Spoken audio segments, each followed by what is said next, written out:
If you are visiting Reykjavik for the first time, be sure to watch this video because in it, I'm going to be sharing all the most important tips and must-knows that first-timers need to know to have the best trip ever. Now, in case you're new here, hi, I'm Christina from happytowander.com. And this channel is all about practical travel advice from someone who's been there, done that. So be sure to like and subscribe if that sounds like your kind of thing. Now, I did upload a video all about general Iceland tips last week, so be sure to check that out for more tips. But in this video, we're going to specifically be talking about the capital, Reykjavik, starting with some Reykjavik travel planning tips. First off, I do have to say that Reykjavik is a very cute city, but do make sure you also plan to see some of Iceland's epic nature as well during your trip.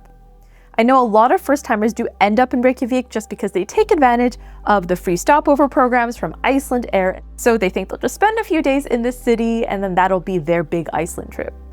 This to me would be a huge mistake because the wonder of Iceland is really in its amazing natural landscapes. So just going to Reykjavik and not exploring beyond would really be a huge wasted opportunity.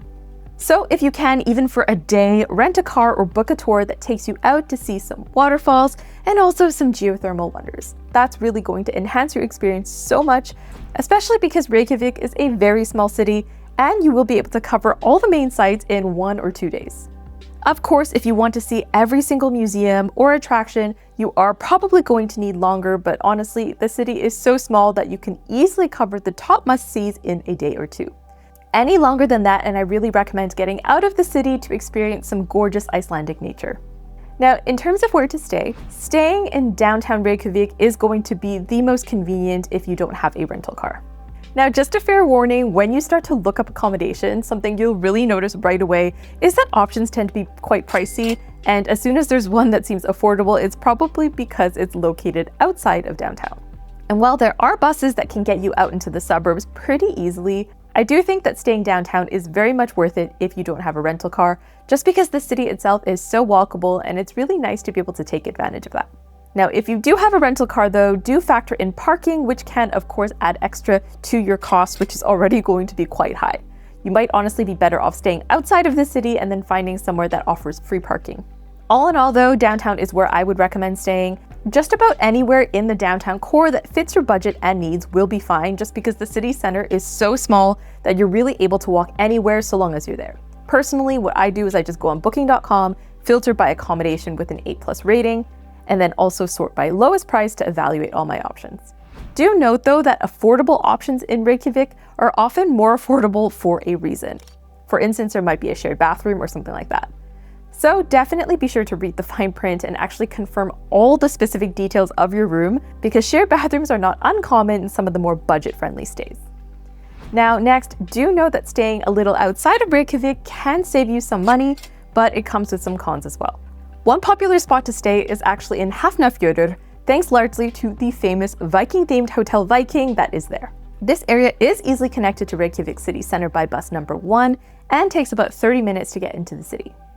Now, honestly, having stayed there myself, there isn't much to do in terms of activities and attractions, and I'll be so honest with you, the Viking-themed hotel and restaurant is okay, but the rooms themselves aren't all that epically themed. Plus, the hot water comes from natural sources, so it does stink of sulfur if that's a deal breaker for you. But another advantage of staying in this area is not only that accommodation options are a little bit cheaper, but if you're actually going to or from Keflavik Airport, then you can catch the much more affordable 55 bus from here. And that is a coach-style bus that's pretty similar to the fly bus for about half the price.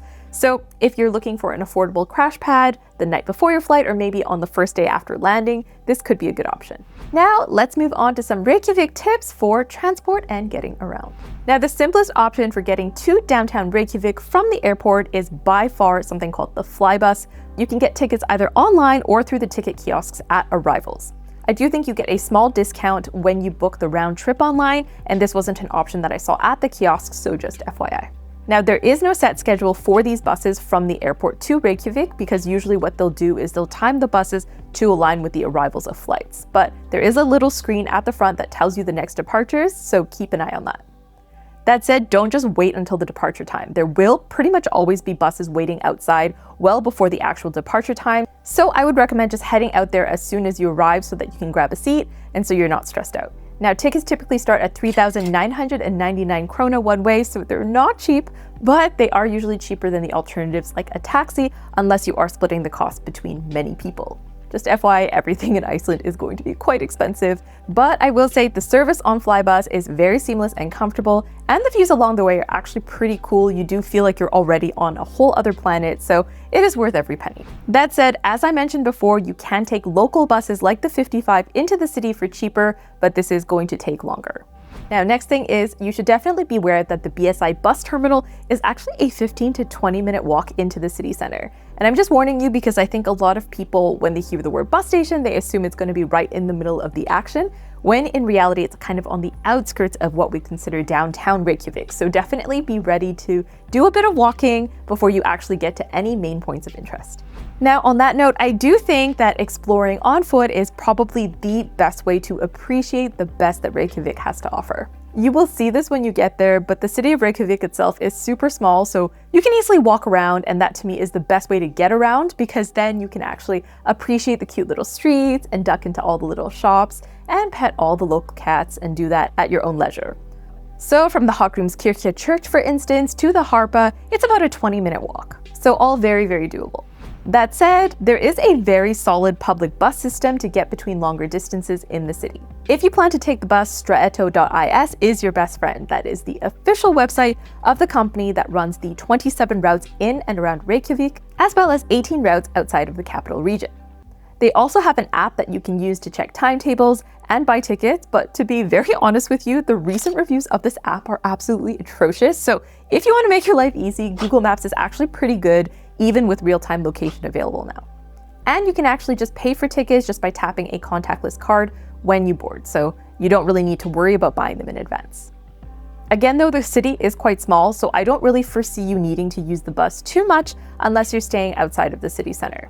But I do think it is a much better option than taxis, which can be very, very pricey. And if you're up for a bit more of an adventurous mode of transport, e-scooters do seem to be a very popular way to quickly get around the city center. At least this seemed to be the case with a lot of local teenagers, so definitely consider that as well.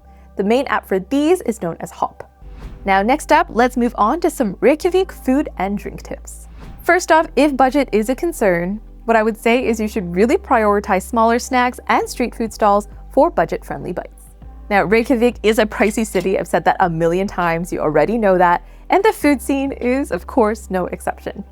But there are definitely easy ways to save, mainly by sticking to smaller, snackier items rather than full-on sit-down meals at restaurants. Some classics include cinnamon buns and pastries. The ones from Bruth & Co. are unreal. Seafood soup is another one. I got one from Turf House and it was really, really delicious with one of the best views in the city. And of course, hot dogs, which are a classic staple. Though I will say, I do think you should lower your expectations for the famous hot dogs from Bayern's Besta Pulsor. Don't get me wrong, they do taste good, but I definitely think that these hot dogs are quite overhyped with very long tourist-filled lineups at all hours of the day. Truthfully, I think the hype mainly comes from the fact that it's a filling snack for a relatively cheap price, I think 820 krona, about $8 Canadian, but you can honestly find very similar hot dogs at gas stations and street stalls all across the country. And honestly, if you don't love hot dogs back home, you probably won't magically love these, just FYI. But hey, they're cheap, so they're worth a try. For a more filling sandwich, what I really actually enjoyed was tröllabatar, and they have loads of different sandwich options that are just massive and super filling. And how I found it was I genuinely just saw a group of police officers that were like looking like they were going on break. And I thought, okay, where are they going for lunch? Because wherever they end up must be good. And this is where they went. So if you're looking for something that's budget friendly, that's definitely a great option. Another good budget friendly option is you should consider dining at food halls for a well-priced sit-down meal. Food halls have definitely become all the rage in Iceland, with now several in operation in Reykjavik. These are like fancy food courts where there's a communal seating space and there's a bunch of different stalls selling food from different cuisines. Now, because it's quick service, the food prices tend to be a little bit lower than traditional sit-down restaurants, and they can be really good if you're traveling with multiple people and all the different members of your party want to be eating different cuisines.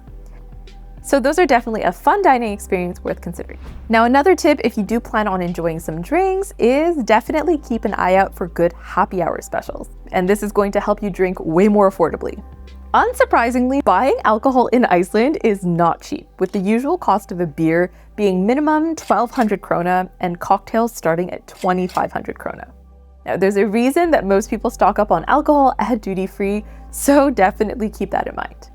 Now, bearing in mind the country's zero tolerance policy for drinking and driving, honestly, odds are you might not end up wanting to drink anyway, but if you do, there are actually lots of places in Reykjavik that do a happy hour special. Usually you will see signs advertising these happy hours all around the city, but when in doubt, just type in happy hour into Google Maps to find spots near you that do one.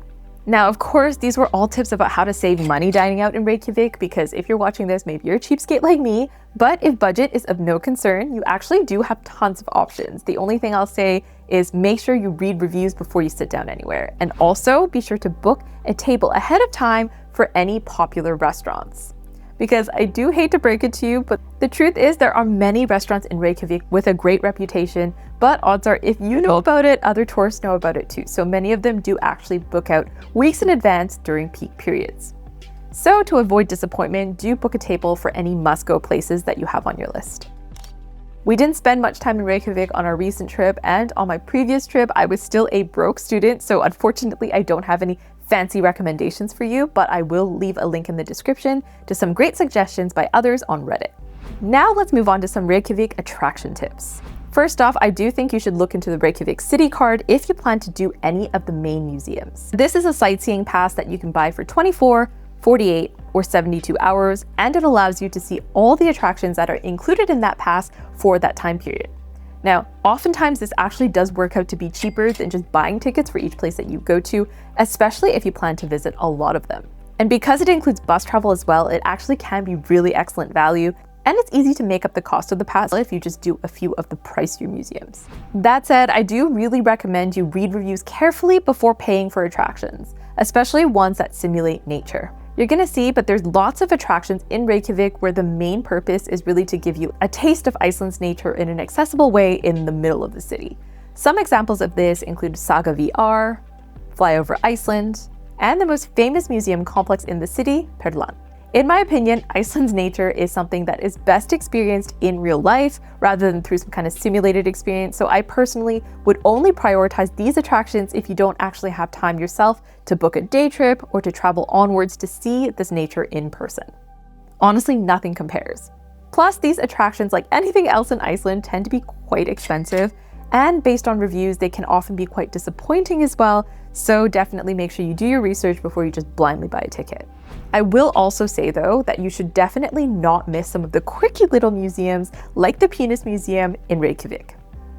Okay, honestly, I never thought I would be recommending this, but the Icelandic Philological Museum, maybe more popularly known as the Penis Museum, is actually weirdly interesting and super unique in the world. So really worth doing if you're morbidly curious and don't mind staring at random animal ding-dongs in the name of touristic enlightenment. There are also many other smaller quirky museums to take note of, like the Icelandic Punk Museum, so definitely worth checking out if the topic interests you. Another tip I have is to time your visit to the Hallgrímskirkja church to hear the organ and the bells. Now, I'm not gonna lie, this church is really cool and amazing on the outside, but the inside is actually pretty plain. So if you're able to time your visit for when they do something special, like an organ performance, then that really does enhance the experience quite a lot. I believe they do these special organ concerts on Saturdays. If you want to guarantee a performance, the organist does tend to play quite often throughout the day, so definitely try to time your visit accordingly. Do note though that the church can sometimes be closed for religious services and private gatherings, so definitely be sure to double check on their website in advance to make sure that it's going to be open when you visit. And if you're able to, definitely go up the tower for some really super nice views of the city. Timing your visit for the bells, which go off every 15 minutes, with the most going off on the hour, would also be ideal. Now, if you're up for venturing a little out of the city, the Sky Lagoon is epic and the stair package is 100% worth the cost. This package includes the skill ritual, which is an incredible 7-step wellness experience, which includes a sauna, salt scrub, steam room, and more. Plus also a private shower and changing facility, which to me would honestly be worth the extra cost alone. All things considered, upgrading to this package isn't that much more expensive, and it's honestly very worth it. They also offer packages that include a transfer from the bus terminal, which might be more cost-effective than taking a taxi if you don't have your own rental car. Overall, I really enjoyed this lagoon experience, even more than the Blue Lagoon, honestly, so if you're looking for a relaxing splurge, do definitely go for it. That said, for a nice pool experience that costs significantly less, you should know that Reykjavik has many affordable and nice public pools as well. I believe there are about 18 geothermal pools that you can actually experience in the city, which are much more affordable than the touristy lagoon experiences, which of course are a lot swankier and more epic, but other public pools can be good too for just a nice soak, so definitely keep those in mind. And for another budget-friendly must-do, do not miss the many beautiful murals and street art spots around the city.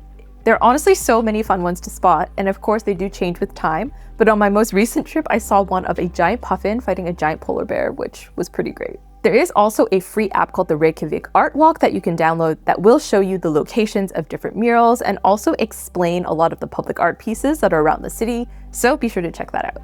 And lastly, do be sure to stop by the Harpa as well to admire its amazing architecture. Visiting the inside is completely free, and if you're lucky like me, you might even experience a free concert inside, which actually allows you to appreciate the venue's incredible acoustics. There's also a very fun gift shop inside with souvenirs that are made by local artisans, so definitely check it out. Now finally, let's move on to some Reykjavik tips for once you arrive. First off, if you need parking, there is actually a free gravel parking lot right by the University of Iceland that is worth checking out.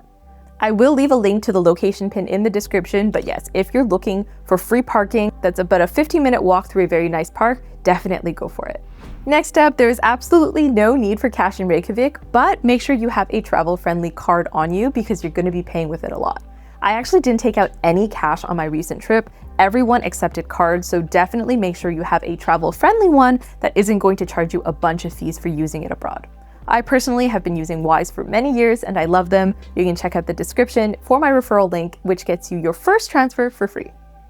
Next up, when you're dressing for Reykjavik, do layer up and prepare for the weather to change just super abruptly. Like with the rest of Iceland, you honestly never know what the weather is going to be like. So I do think it's smart, regardless of the season, to always have a warmer, waterproof layer in your bag at all times because you genuinely never know when it's just going to start raining. A jacket with a hood is infinitely better than an umbrella just because the wind here can be so crazy. Now, another piece of advice I once heard that I really love so much is that if you want an authentic souvenir when you're shopping in Reykjavik, what you need to do is go to a shop where you can't pronounce the name. Because these shops are usually the ones that aren't explicitly geared towards tourists. So if you go to a place called Spirit of Iceland, you know that's going to be for tourists. But if it's a shop that's like a super long Icelandic name, then that's less likely to be a tourist trap. Now, make no mistake, getting stuff from these shops will probably cost you more than the generic souvenir shops, but honestly, most of the time there is a reason for that, whether that's because that stuff is actually made locally, or maybe it's just a higher quality in general. In any case, when you're shopping for souvenirs, do be sure to inspect the labels to determine the actual materials that are being used. So let's say if you're shopping for a sweater, is that sweater actually Icelandic wool or not? And also see where it was made if that matters to you, because the goods and souvenir shops aren't all made equal. Now finally, I have to stress this, do remember to be a respectful visitor and remember that locals do in fact live here. Like many popular places, Iceland has had its fair share of bad tourist behavior, so remember, at the end of the day, Reykjavik isn't Disneyland, it is a city that many Icelanders call home. And yes, I understand that the city is super cute, the views are amazing, but always be respectful, clean up after yourself. Don't just go up to people's houses and gardens to take photos and pet their cats. Don't feed people's cats without asking. And definitely, most importantly, do not stop randomly in the middle of the street to take photos or potentially block people's way. All right, thanks for watching. Be sure to like and subscribe for more, and I'll see you next time. Bye!